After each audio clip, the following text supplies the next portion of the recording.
Okay. Do we have anything to say about The Adjuster? I don't know what The Adjuster is. Oh, Adam McGoyan. Actually, Adam McGoyan movie. Mm-hmm. Before he blew up, before Exotica. And it's a good little Canadian kind of character piece. I mean, this was back when Adam McGoyan was hungry and he showed great promise before Exotica and Sweet Hereafter came about. And so Adjuster's a good little movie. Yeah, it is. It's creepy and low key. Yeah, I mean I don't know if he's ever made a bad movie though. I mean, he's always made. That West Memphis 3 movie he made was pretty terrible. Yeah, Devil's Knot. Devil's Knot is also, I never saw. Okay, I never saw the West Memphis 3 movie, so I don't. Well, maybe it wouldn't be so terrible if the Paradise Now or whatever that documentary series was, if that didn't exist. But in the absence of that, man, why even bother? Also on that day. Also on that day was Boomerang. Eddie Murphy, youth star, making a romantic comedy with Robin Givens. Chris Rock has a little part in it. Nasty Nelson, my favorite character. Nasty Nelson. I will defend Boomerang. It's Eddie trying to break out of the box early on. I think there's some good. It's a little long. It's literally 2 hours long. Probably could trim off about 15 minutes. But there is some great funny stuff in that movie. All the stuff between Eddie and Martin Lawrence, David Alan Grier is great. Great early Halle Berry. Yeah, I mean, this is a good movie. Landmark. People don't know this. A landmark movie soundtrack of the '90s. That is one of the premier soundtrack. That and The Bodyguard and Juice all that year, '92. Juice, Bodyguard, and Boomerang were the soundtracks in '92. Boomerang, flawed movie, but Eddie was coming off of Harlem Nights and Another 48 Hours, coming off of bad movies, so I actually like Boomerang. Yeah, Boomerang. I don't know, dude. The Yiddish soundtrack for A Stranger Among Us. I mean, that was a good one too, right? I forgot about that. That's right. That's Mandy Patinkin. Okay. Mandy Patinkin. All right. Yeah, I'm sorry, Jerry. I interrupted you. What were you going to say about Boomerang? No. Boomerang in hindsight is much better than people give it credit for. I mean, it's actually. I mean, forget what Eddie Murphy will do years from that point, but he's still trying to make a real movie. So I got to give him credit. It's a good part for him, and it's a decent movie for its time. I mean. Okay, I saw it one time in '92, and I haven't returned to it. League of Their Own was also on that day, July 1st. Now, I would say for me, this is probably my favorite film of the summer. It's one of my favorite film of the summer. This is the one that probably holds up to most repeat viewings. Like when it's on TV, I will stop and watch this. It works, Dean. It works. But I think it's a terrific movie. It's one of Penny Marshall's best films. In hindsight, I do think if you go back and look at the list, I do think Tom Hanks should have been nominated for supporting actor. It's a great comic performance, and I think it's just a great summer. Having not seen it in a long time since it came out, and I was disappointed with it. It didn't really affect me. Although I do think that Tom Hanks is good in it. I agree with that. But the women aren't particularly notable. That's the problem for me. Gina Davis, Lori Petty, Madonna's good.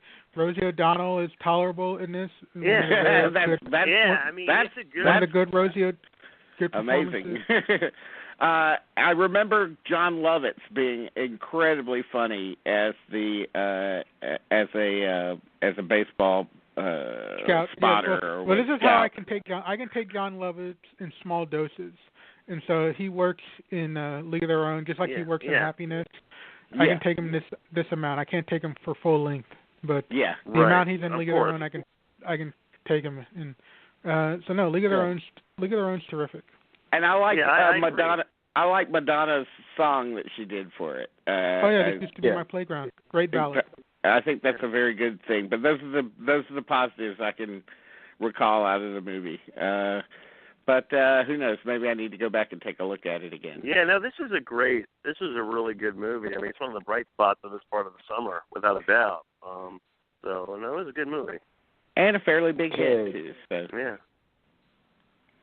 July 10th, Brad Pitt and Kim Basinger in Cool World, from the maker of Fritz the Cat. Yeah, the last gasp of Ralph Bakshi, at least in terms of features, at least.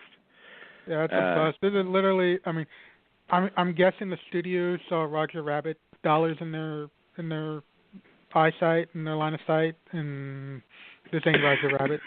It doesn't work. Yeah, I'm sorry, guys. It doesn't work. I mean, I don't think it doesn't work. Yeah, once again, whenever they do those career retrospectives, like Brad Pitt, like they curiously they omit this one, like, so he doesn't talk about this. It's just a bad movie. There are purists out there, Dean, that consider this Brad Pitt's finest work. No. Yeah, well, the purists are wrong on this one. I mean, it's even was cutting class.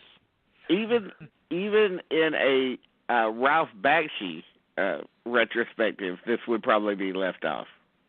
Yeah, I mean, it's a disappointment. I mean, it's a huge disappointment when you watch it. I mean, I don't know if I'd pay for that retrospective. Also on July 10th is Prelude to a Kiss, Alec Baldwin and Meg Ryan. What a blah movie that was. Yeah. Oh my God. Mm-hmm. I liked it. I thought it was a good little romance. It's actually one of Meg Ryan's best performances, and I forget the old man's name, but he's really, really good in it. The old man that she swapped souls with. The interesting backstory on that is that was going to be a Christmas '91 release. They had Oscar hopes on that one. Then they moved it to summer '92. Well, it was based on a hit play, right? So that sounds I think so. Yeah. Yeah, it's not a very good play. It's not a very good play either. I just thought it was dull as shit. Me too. And it's a movie that Nora Ephron would make more popular or more audience friendly. I think that's what's missing. I'm curious. I didn't know about the play. Does the audience know about the switch immediately in the play, or does it take them a while to figure it out, just like it does in the movie? I'm not sure. I don't know. I read the play in high school, and I thought, I don't really like this play. But I actually think the movie sticks really close to the play. So I would imagine it's the same. It plays the same. Also on that day, Universal Soldier, which was the beginning of another kind of mini franchise. Yeah, and people, I mean, I've never been a Unisol devotee, but I mean, I know people. Unisol. Wait a second. There's actually is that the hip lingo? Well, I mean, that's what they're called in the movie. They're called Unisols. Okay, I don't remember. I just remember going to see it. And I thought it was like a fan. I thought it was a fan. Fan. The name of the program that they're part of is the Unisol program. And so I know people who are college educated who will defend this movie and certain entries in the series. So I never got into it, but I mean it has its devoted following. Okay, it's a slog. I mean, basically, it's basically the story of two Terminators, and neither one of them has the personality of Arnold Schwarzenegger. Well, don't say that. We interviewed Dolph Lundgren, and he was a sweetheart. Dolph Lundgren's a sweetheart, man. We interviewed him. He was a really nice guy. School, man. Yeah. Got his own acting. July 17th. He's gonna rival the Actors Studio. July 17th is Honey. He does have his own acting school, Dolph Lundgren. July 17th is Honey, I Blew Up the Kid. Also, and actually, this was actually critically acclaimed. A lot of critics liked this film, and it was actually a surprise hit at the time. Here's the interesting. This is how much you go through like maturity in 3 years. Like summer of '89, I'm like 10, about to turn 11, and so I'm all about Honey, I Shrunk the Kids. Summer of '92, I'm like 13, about to turn 14. You couldn't pay me to go see Honey, I Blew Up the Kids. So literally in the span of 3 years, they're like, yeah, that's not for me. So that's where we're at with that franchise. I mean, but apparently as a kids film, and I don't know, I guess maybe now, obviously now I'm mature, I'm sure it is a good little kids film, but I did not see it at the time. I don't think, did any of us see it at the time? I mean, I didn't. No. I didn't see the original either. I saw the original bits and pieces on TV, but I mean, it's just... No, the trailer for Honey, I Blew Up the Kid was painful. Yeah.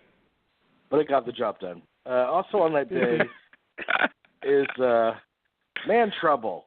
Bob Rafelson, Jack Nicholson, and Ellen Barkin. The only thing I know about Man Trouble, I mean, more like it should be called Movie Trouble because that was kind of a big troubled movie. But they said that Nicholson, as usual, was a big saint on that set. And I remember an anecdote that Ellen Barkin always told. Like she was told that she was wrapped for the day, so she went back to her trailer and she started, smoking a J. And then they came in and they said, "You're needed.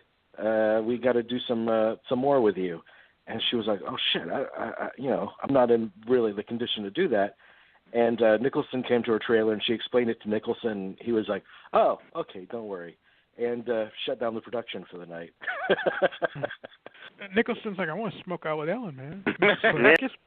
The movie just doesn't work. It's just slowly paced, and knowing that, you understand why they did Blood and Wine. It's like Rafelson and Nicholson, like, let's do one more and get it right this time. Yeah. Let's not have our last movie be a bad movie. Yeah. And so Blood and Wine's a good one, but Man Trouble is like it just lays there. Man. I was struck at the time. I don't know if for the parts I did see, I guess I watched it on cable after it had come out. I was just kind of like awestruck how bad it was. I mean, I couldn't get over that this is like one of the greatest actors of our time, and a great director, and a great, superb director. And this is what they're doing. It's like you're just. I mean, I don't know. I was just dumbfounded by the little parts I've seen of it. I just could not believe that this movie got made. I mean, out of all of Jack Nicholson's movies, I think I've seen all of them except for Man Trouble and his last one, the one he did with James L. Brooks. Which has that stupid title. How do you know? How do you know? Right. And he has a great moment in How Do You Know. He does have a great moment in How Do You Know. Okay. He's actually really good in that. Man Trouble is worth it seeing through the entire movie for? Yeah, How Do You Know is not a bad movie. It's not bad. It's not bad. It's not Spanglish. I mean, Spanglish is awful, but no, How Do You Know is okay. Yeah, thank you. Yeah. Is it more like I'll Do Anything? Well, I like I'll Do Anything. I mean, me as too. flawed as I'll Do Anything is, it's, me too. I like it, but it's not a great movie. Yeah. Also on that day, all I have to say about the next movie on that day, July 17th, A Stranger Among Us, Melanie Griffith, is that this was the first movie that I put together as a projectionist. Spliced it all together. And so the only memory I have of this movie is that I got the cue tape wrong, so when the lights should have gone down, they went up, and that whole thing. But, no. Anyway, that's the only thing I remember about that movie. The thing is, you could have gotten it all wrong and no one would have noticed because that movie's that bad. Yeah, it's not a good movie. I mean, I watched it yesterday. I said, what are you, like a masochist? I mean, what the hell? Well, there's a lot of these movies that I haven't seen, so I wanted to go and rewatch some of them, as many of them as I could. And so I put on Stranger Among Us because I thought, well, it's Sidney Lumet, I'll check it out. And boy, it just doesn't work from the get-go because you can never believe Melanie Griffith in her role, either as a police officer or as a woman undercover in the Hasidic community. It's just you can't take it seriously. I mean, you can't buy it, and then they spend too much time in the movie forgetting about the central mystery and trying to drum up some romance between her and a Jewish officer on the force, played by John Pankow, who's completely forgettable, and also the son of the Rebbe, who's played by Lee Richardson, is also like sort of set up as kind of like she gets a crush on him somehow, and I don't know why, but it's just, and it also just sort of strikes you as like how to be Jewish 101, you know. It's like teaching you, all the weird things that they do. They cover the mirrors when someone dies and all that kind of stuff. It's really pathetic and bad. You would think Sidney Lumet would know better, kind of. You know, you would really think he would know better. It's than also to make one this of kind the of movie. Yeah, it's one of the clunkiest movies he's ever made. Like, I guess you know, he kind of photographs. It's like photographed in two different sections. It's like, okay, there's the outside of the Hasidic community, which is photographed like a normal, you know, New York movie, and then when you get inside into the houses and into the temples and so forth, it looks like. It looks like, James Gray's The Immigrant or something. It looks all brown and 1902, and I guess it's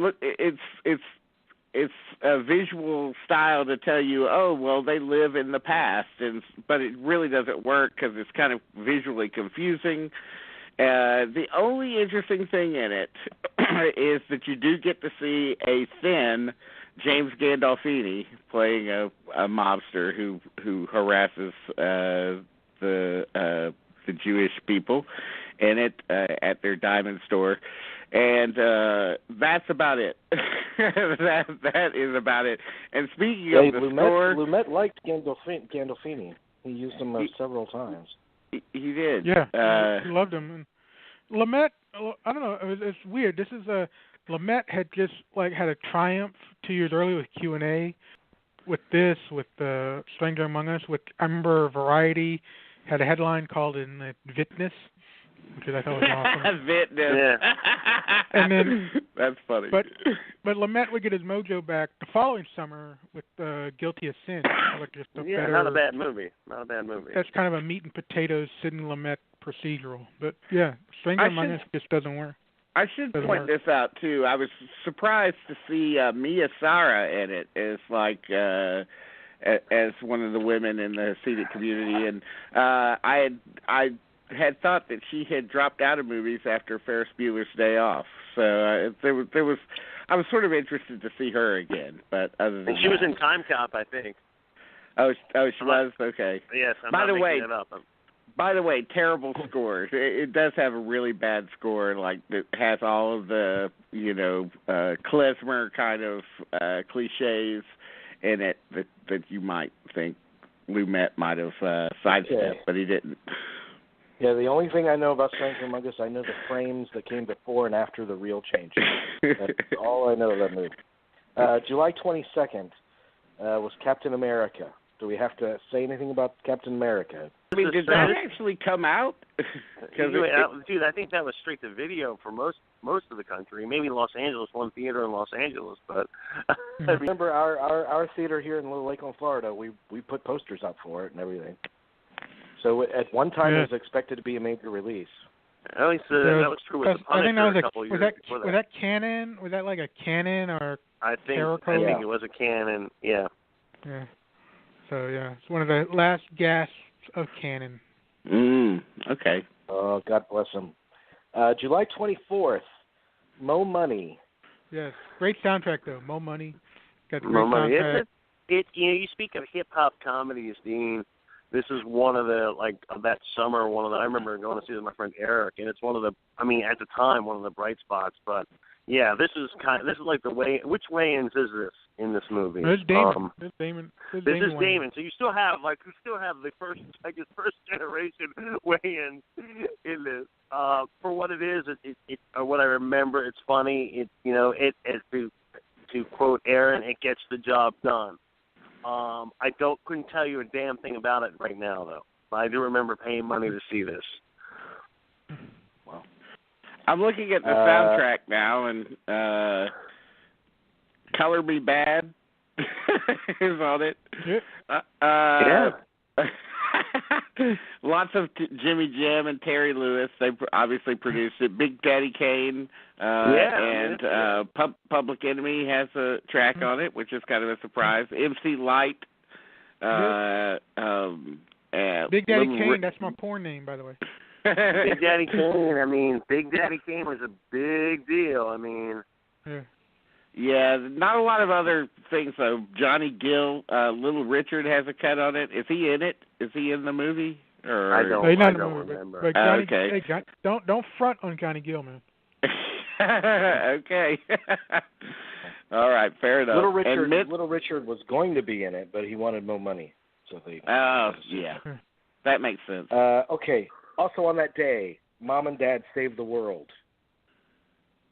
Oh, God. Oh, boy. Okay. I tried July 31st. to sit. Wait.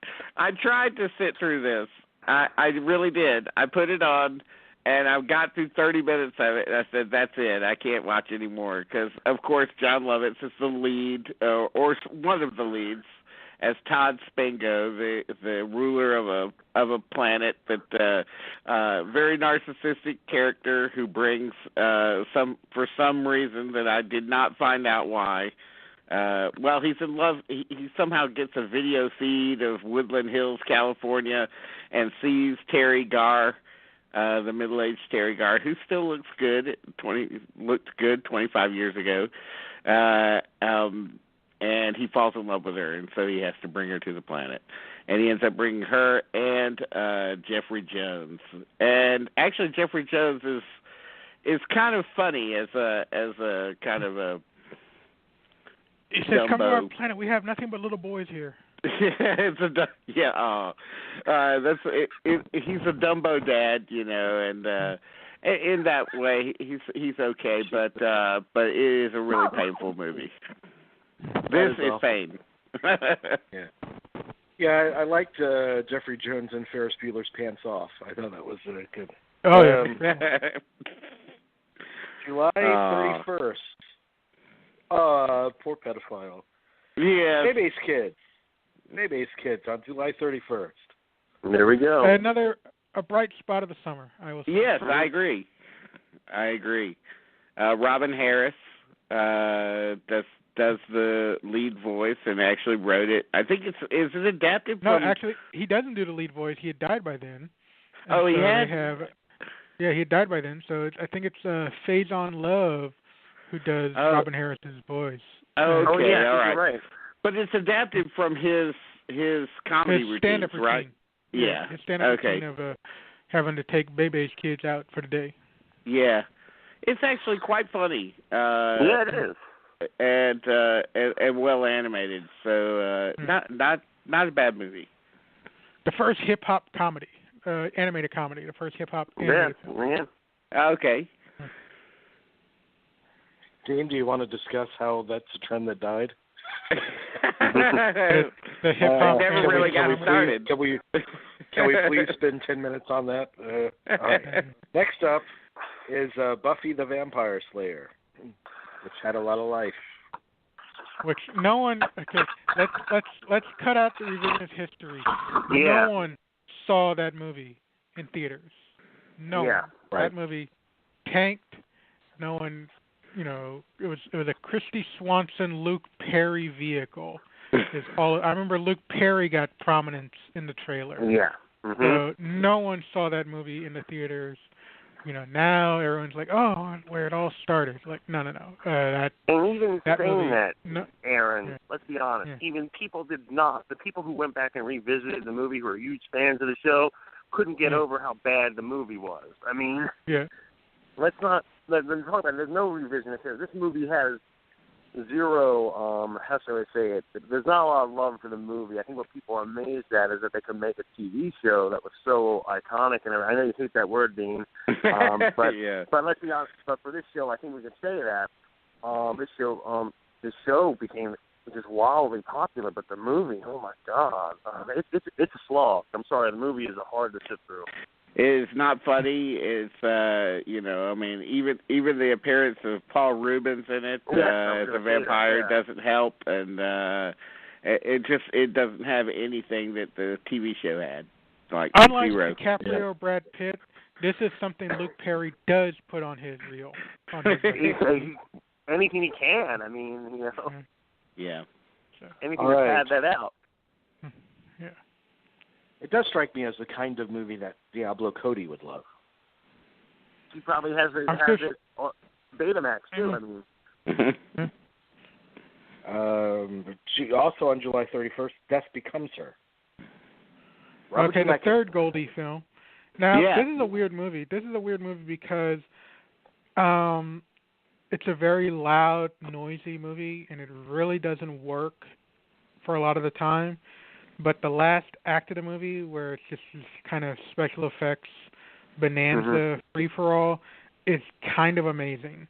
So it's kind of a chore to get through the first two acts, but that last act is really something to sit through. I don't know much about the movie. I've heard inklings that this was a hard shoot for no other reason that Bruce Willis was Bruce Willis at the time. And, like, Robert Zemeckis had to put up with Bruce Willis being Bruce Willis. But if you watch it for Meryl Streep and Goldie Hawn going toe-to-toe, that's the stuff you want to see. And really, some really groundbreaking special effects at the time. Yeah, so I was going to say it's a weird movie. It's like a movie that you would have expected somebody like Barry Sonnenfeld or something to direct at that time, or maybe Danny DeVito or something. It feels like one of their movies and doesn't feel like anything that Robert Zemeckis had done before or after. So it feels heavily influenced by other. Well, I don't know though. I mean, part of Zemeckis' downfall. And I think it probably includes something like Death Becomes Her, which a lot of people like Death Becomes Her. It's a cult favorite. My statement's more about Robert Zemeckis. But some of his movies, they seem to exist only as a means of him advancing the technology. More than the value of the story he's telling, he wants to take the technology to a different level. And that's his sole purpose. And I think that's a downfall of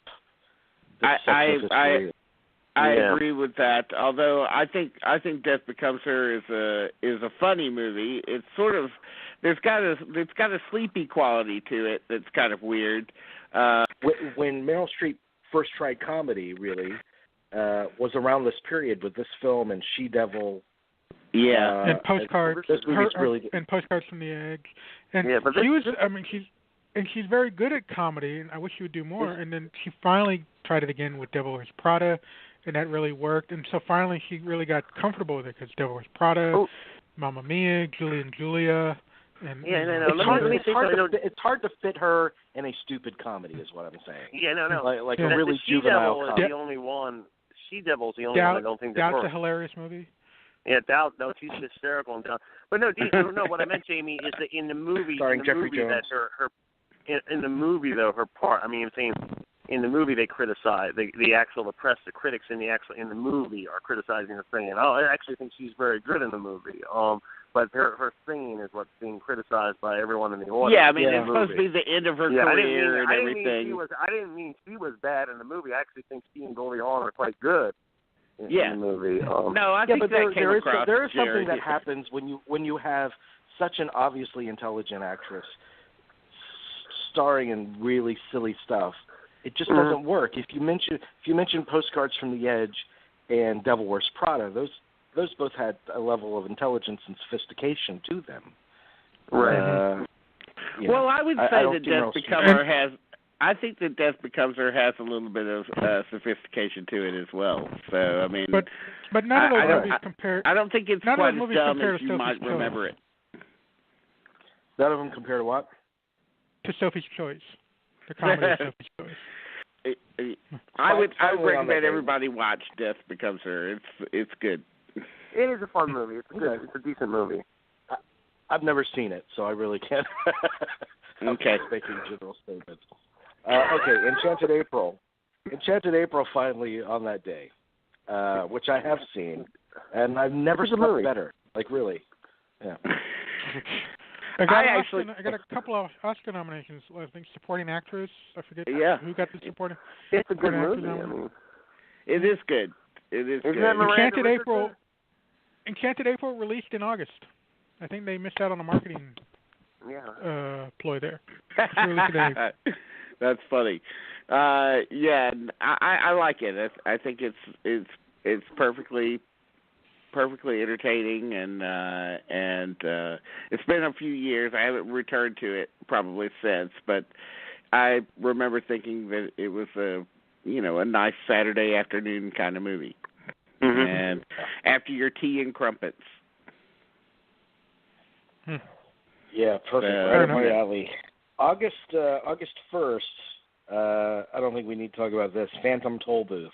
I don't know what that is. Okay. Based on a popular kids book. That's all I can tell you. 4 movies came out August 7th. 3 Ninjas. Had a cult following. Had a sequel. Yeah. Yeah. No interest. Whispers in the Dark. My God. Is it throwing Alan Alda? And Alan Alda as a bad guy, which, I like Alan Alda as a bad guy, but... yeah, this is a fascinating movie. He has one of the great, it's a terrible movie. I cannot recommend it, but it is worth seeing if you're going to sit through it for the final sequence when Alan Alda is revealed as the bad guy, because it is one of the great comedy scenes of the year of Alan Alda going berserk. It's just it's awesome. And then his death scene is awesome. So yeah, wait, that's a spoiler. Yeah. It can't be seen to be believed. It's amazing. Another one of those psychosexual thrillers of that time, and something like Final Analysis is in that vein too. That came out at the beginning of the year. Mm-hmm.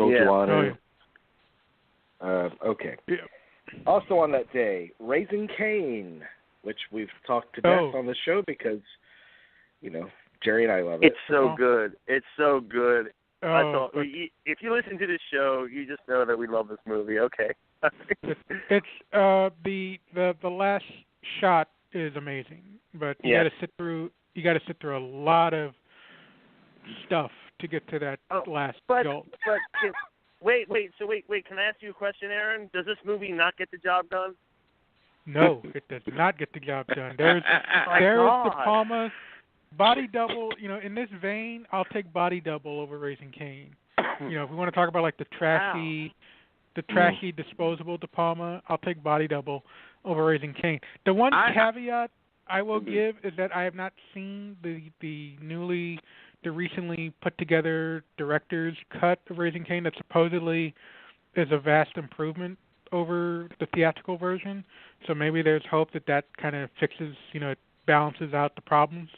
So I'm just going by the theatrical cut that I saw in video. So it's just De Palma-isms. It's just a movie of De Palma-isms. I love it. No, it's not. But it's just a De Palma-ism movie. I think so is Body Double, and I think Body Double. Oh yeah. You're absolutely right.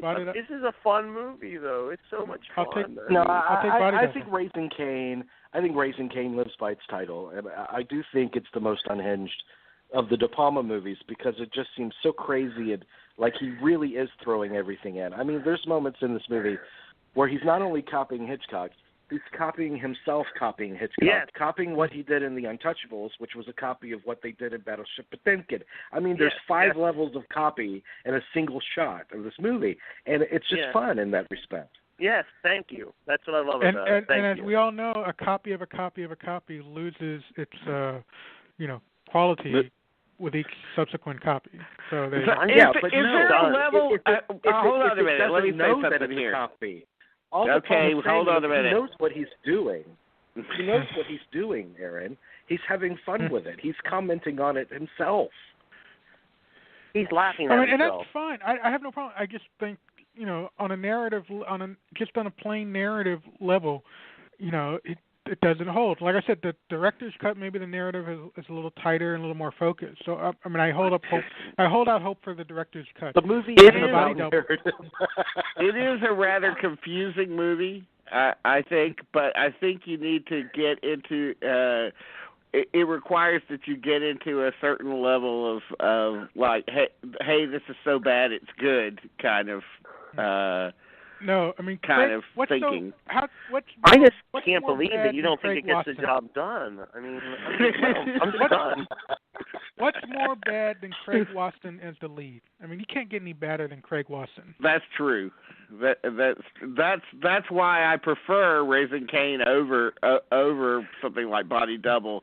Raising Cain at least has John Lithgow, who I think really does give his all in the lead.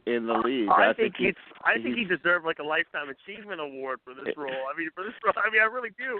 The movie. And I gained a whole new appreciation of Raising Cain when we did the show on Raising Cain, and we had John Kenneth Muir on, and he talked about the gender roles at play in the movie, and he gave it a real kind of depth that I hadn't considered before, because what I love in Raising Cain is the fact that it's the ultimate, if you're a De Palma freak, it's the ultimate inside movie. Like, it is for people that know De Palma, just want to see him go batshit, Yeah, that's really... It's really not that different than something like Passion, for instance, which I would put in that same category as being like filled with De Palma-isms that are only for fans of the directors. He's lifting from a French movie too, which he's copying. He's copying the French movie, but adding his own flavor to. And it's a fascinating. That's a fascinating film to watch too, because you're like, well, I just saw this with the original French cast, but now we get these two, and then we get Brian that's directing it, and oh my God! I mean, But no, Raising Cain, you go into it like I went with my best friend Derek Turnauer to see it, and with a bunch of our friends. And the Fury is on the Untouchables of Fury, Scarface, Carrie. We're familiar with all those at the time, even Blowout. But I hadn't really obsessed over De Palma quite to later on. But you're watching it, and you just can't help but just be enthralled by the movie. Yes, it's bad, it's all that, but it's a lot of fun. There's no doubt, it's a lot of fun. Jamie, did you splice that movie together too? Did I splice it together? Oh, no. Yeah. Did you build the movie? Did you build the print? I probably did. I was the manager then, but I might have. Okay. August 7th, also on that day, the big one, the one that would win Best Picture for this year, Unforgiven. Yeah, I mean, no one saw it coming. No one saw it coming. It is a good movie. It's obviously not the best movie that year, but it is a good movie, and it's clearly, it was the great surprise of the summer. They talk about the October surprise. That was the August surprise. It was Unforgiven. That came out of nowhere. It's funny. I watched it like 3 years ago on cable. I saw like the second half of it, and the shot that I always remember is when late in the film, when the woman comes up upon Clint Eastwood and the Cisco Kid, and she tells them what little Bill did to Morgan Freeman, and there's that shot of Clint Eastwood grabbing the bottle of liquor and taking his first drink in years, and he's getting mad and he's going to go back and like kill everyone, and I vividly remember to this day the chill that went through the audience in the theater. That Clint Eastwood like getting mad, and just from that shot of him taking that first sip of booze, and that's just, it's just an iconic image from that movie. I always remember that shot of Clint Eastwood taking a bottle of booze and like getting all liquored up to go into the final showdown. And it's I remember seeing the movie, and after reading, I think I read the Variety review. I kind of discounted all Clint Eastwood for a little while there, but this review made me excited about it, and I was definitely blown away by the movie. I still think it's the best movie of 1992. One of the few times that I agreed with the Academy. I think it's one of the great westerns. It's got a literary quality that I find impressive, and I'm still affected by it even today. Mm-hmm. Without going into digression, I will say I admire Unforgiven a lot. But I don't buy into, there's a lot of talk like, well, it was a comeback for Eastwood. The fact is, Eastwood's previous film, which is White Hunter Black Heart, is one of his best films. I agree with that, too. It's a great film. And the film that after this, A Perfect World, deals with similar themes as Unforgiven, and is even a better modern-day Western. So the movies that sandwich Unforgiven, to me, are even more complex than Unforgiven. Well, no, I would give you White Hunter Black Heart. I don't know about the Rookie or Pink Cadillac, but it was considered at the time. You must remember though, like as we said, no one saw this coming. Everyone just figured this is going to be very run of the mill, and then word got out that hey, we have a really awesome film here. And I agree. I like A Perfect World a lot too. I think it's a very good movie, very underrated movie. Both movies that are sandwiched in between it are very good movies that are very underappreciated. It does feel like a great cap for his work in that genre, and I think that added another level to it because we as an audience went in knowing that it represented that as well.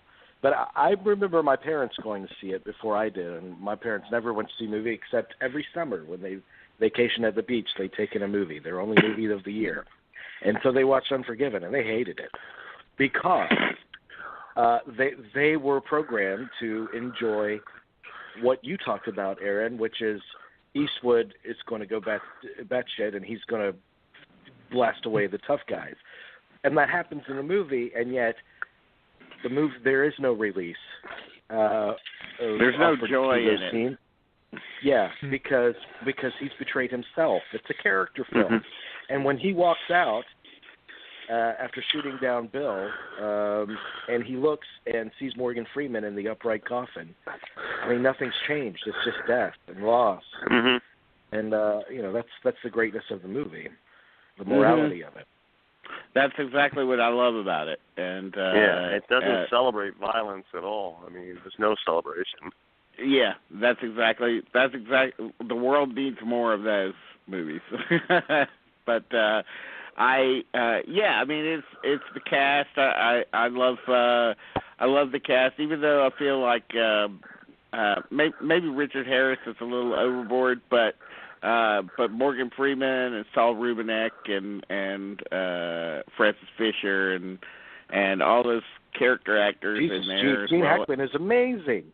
Of course Gene Hackman, is really one of the main reasons to love the movie. He's a great villain. It's a terrific script. I love how it begins and ends.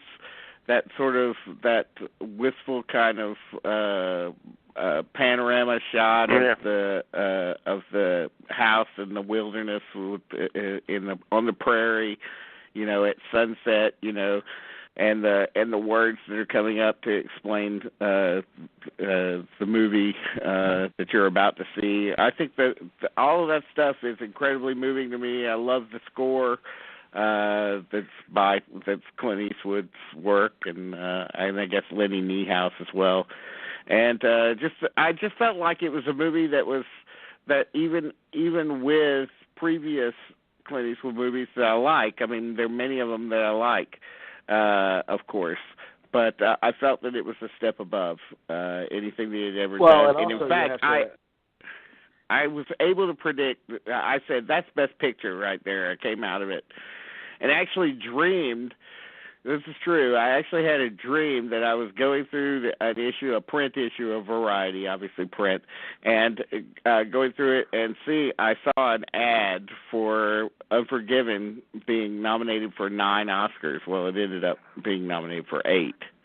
The only thing missing from that would have made Unforgiven really go over the top for me, I mean, it's a great movie, but would have really put it over the top is just the appearance of Clyde. That would have done it. Oh, yeah, Clyde. Clyde would have shown up. If Clyde had shown up in Unforgiven, wow. the orangutan would have shown up. Okay, and I will say this, too, because the previous year, I mean, Gene Hackman had been planning on starring in and directing Silence of the Lambs, but he ultimately backed out of it because he didn't like the violence. And he agreed to do Unforgiven because he liked what it had to say about violence. August 14th, Diggstown. James Woods, Lou Gossett Jr. Boxing, now, Brewster. Supposedly, this was supposed to have been like a late summer blockbuster because it had some of the best test scores in the history of the studio. But, you know, what it goes to show you what test scores will tell you. I actually liked the film a lot. I think it's a lot of fun, but, you know, it tanked when it came out. So, you know, good last, you know, one of the last gasps of really good Michael Ritchie between this leader movie the following year, but I mean it's good. It's good. Last Gasp was good. James Woods. This was a good year for James Woods because he had Citizen Cone also that year. So Diggstown's a good movie. Okay. Also on that day, Single White Female, Barbet Schroeder. Now this stirred up some stuff. Bridget Fonda and Jennifer Jason Leigh.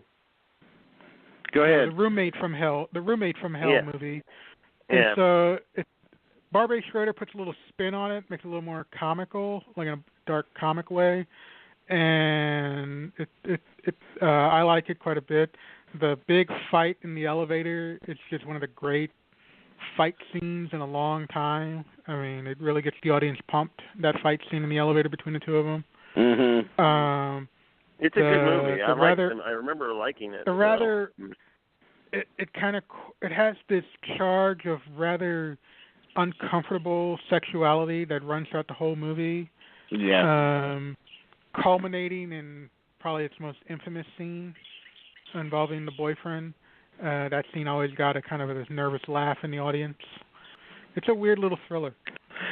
It's good, but it's highly unpleasant. Like all of the characters are shitheads that you wouldn't want to spend any time with. Well, yeah, I mean that goes without saying. It.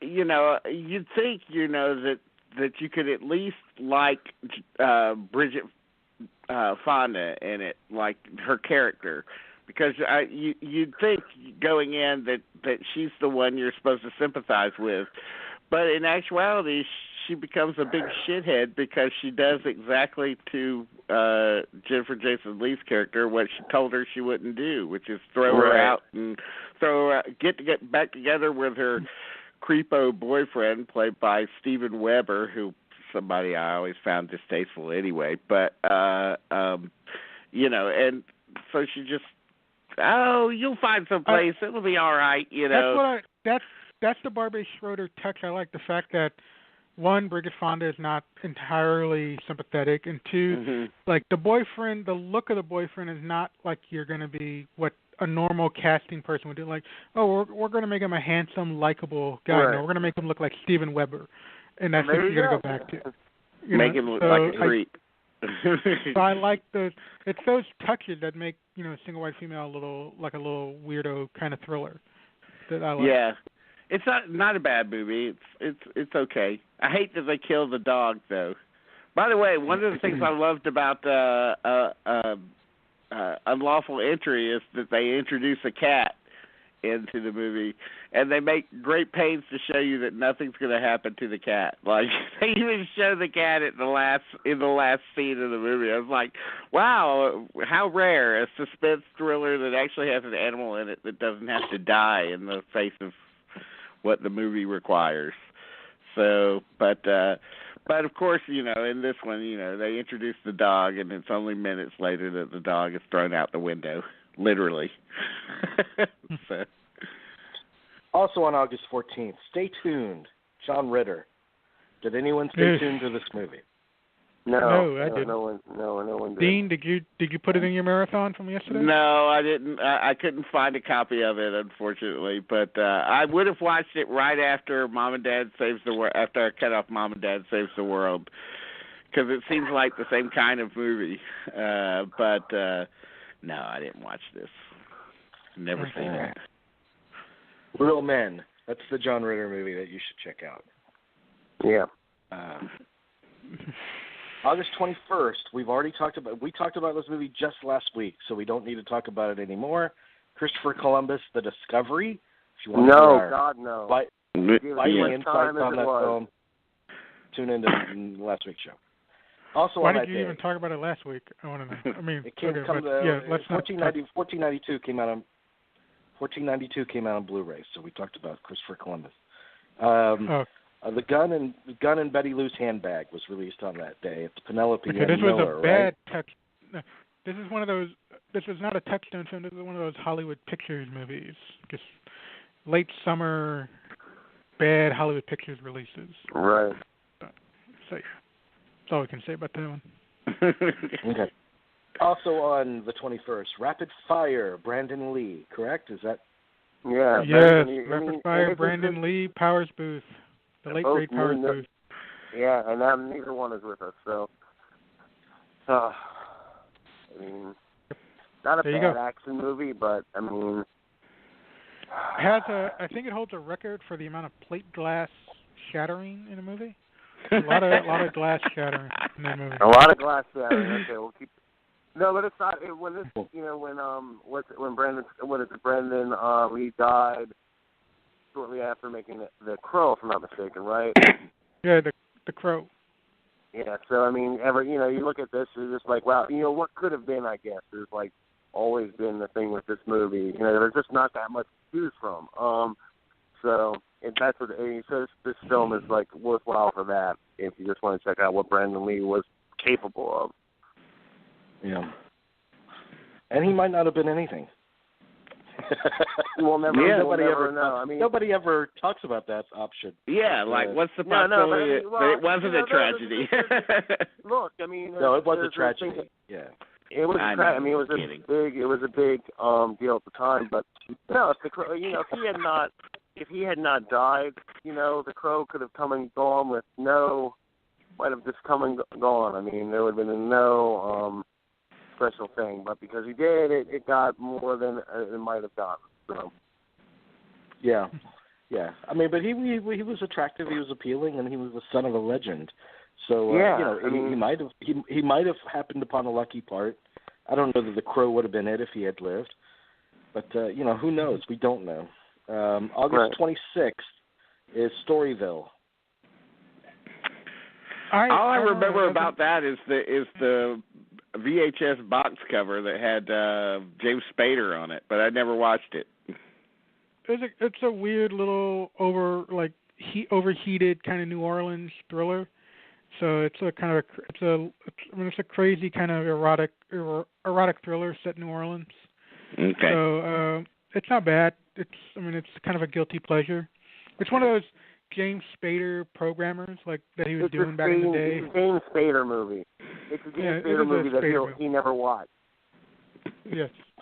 Remember what he's famous for? He never watches his movies. He always said that. I never watch any of the movies I'm in. I think that's probably true with a lot of actors.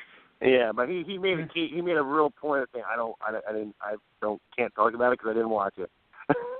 Well, plus his choices are. I like him, but he'll talk about when he made that Stargate movie, and he read it and he said, "My God, this is awful," and he signed up to do it just because he wanted to know what it was like to be in such a big, awful movie. No, you're right. Yeah, I mean. August 28th, final week of the summer for our purposes. Thank God.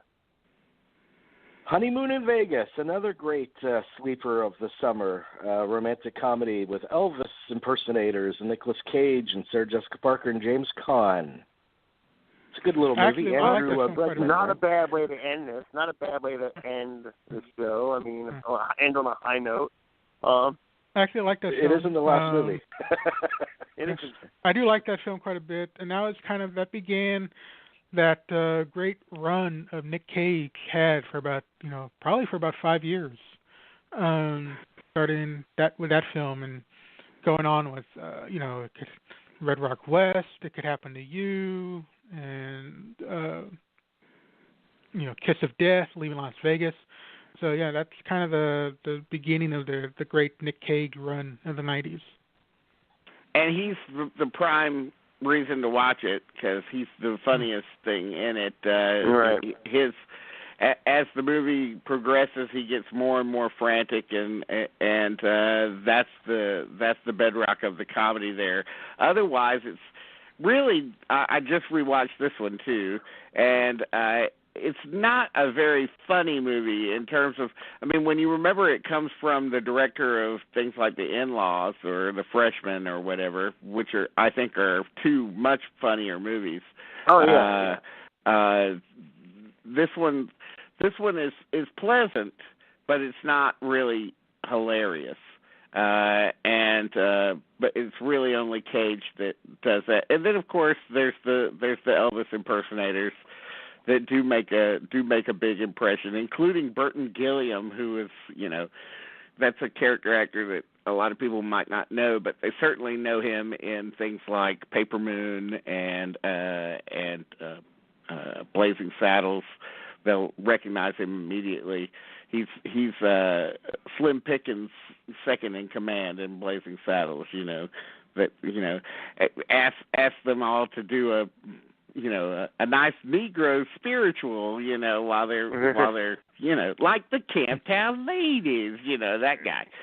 So he injects some real fun in those scenes where they're getting ready to jump out of the airplane and also Pat Morita does is pretty funny as a taxi driver, and Peter Boyle is. I remember some people at the time thought Peter Boyle was doing a satirical send-up of Marlon Brando, and that Andrew Bergman was getting his revenge on Marlon Brando. I remember Marlon Brando had badmouthed The Freshman for a little bit. Okay. So a lot of people thought Peter Boyle's role was Andrew Bergman, like getting back at Marlon Brando.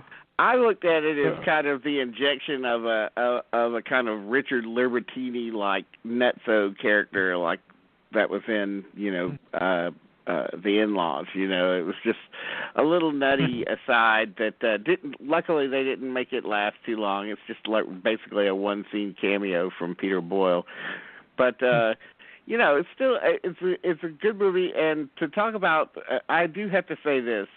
One of the main attractions to it is Sarah Jessica Parker, who's absolutely beautiful in it. So I mean, she's great, and also interesting that it's James Caan gets the top billing in the movie, and this might be the last movie that he's really major film that he's gotten top billing for. Like it seems like a last gasp of James Caan's popularity. But not a bad movie. It's nice. Also on that day, Pet Sematary 2. Not a good movie. Yeah. Also on that day. movie is so bad the Ramones didn't even do a song for it.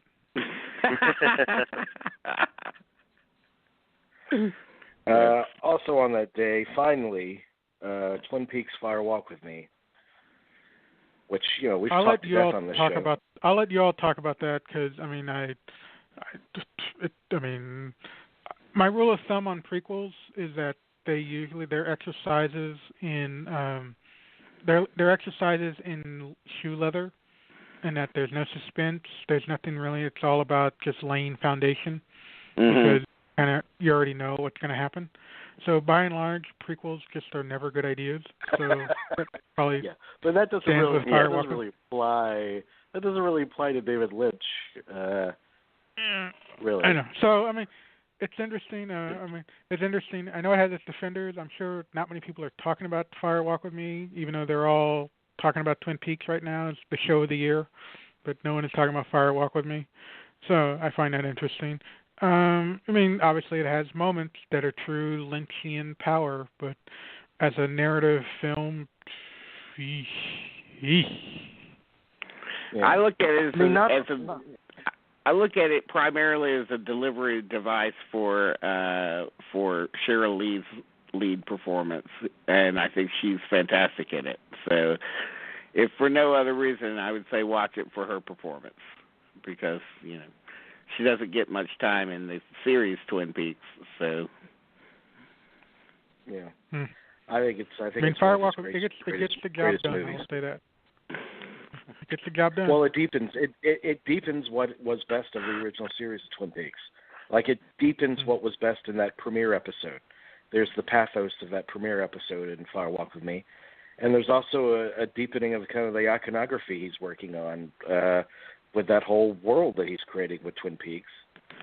It's wild, it's out of control, and at the same time, it's anchored by a really compassionate and brutal portrait of parental abuse, of incest and drug addiction, and so I mean, I think there's a lot to hold on to emotionally in it, but Lynch is not a narrative director. I mean, not all movies are about narrative.